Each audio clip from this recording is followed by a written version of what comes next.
అందరికీ నమస్కారం. పామర్ నియోజకవర్గంలో ఉన్న దాదాపుగా 5,000 ఎకరాలకు సంబంధించి మొక్కజొన్న రైతుల్ని ఆధైర్యపడొద్దని తెలియజేస్తున్నా.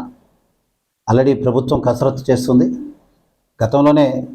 గత లాస్ట్ సీజన్లోనే తోట్లూరు మండలం కానీ, మౌ మండలం కానీ, పామర్ కానీ మొక్కజొన్న కొనుగోలు కేంద్రం ఏర్పాటు చేసే ఆలోచన కేంద్రంతో మాట్లాడటం జరిగింది.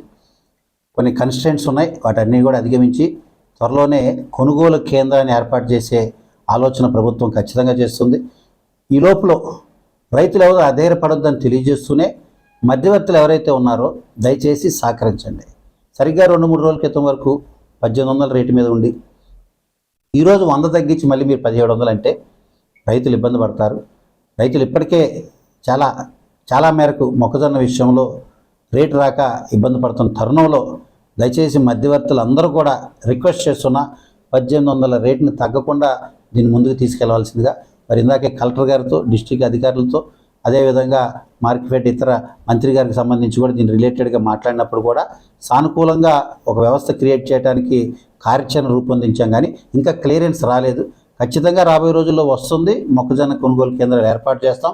ఈలోపు మధ్యవర్తులందరికీ కూడా పామర్ నియోజకవర్గ శాసనసభ్యుడిగా మా అన్నదాతల రైతన్నల మొక్కజొన్న రైతులందరి తరఫున నేను రిక్వెస్ట్ చేసేది రేటుని, గిట్టుబాటు ధరని, ఆ 1,800 రేటుని కూడా తగ్గించొద్దని కూడా దయచేసి మధ్యవర్తులందరూ రిక్వెస్ట్ చేస్తున్నా. రైతులు అధైర్యపడొద్దు. మరీ ఏదైనా ఇబ్బందులు ఉంటే నా దృష్టికి తీసుకురండి. మీ తరఫున నేను కూడా మధ్యవర్తులతో మాట్లాడతాను తెలియజేస్తున్నా. ప్రభుత్వం మీకు అండగా ఉంటుంది. ఇది మన ప్రభుత్వం, మంచి ప్రభుత్వం, రైతు ప్రభుత్వం.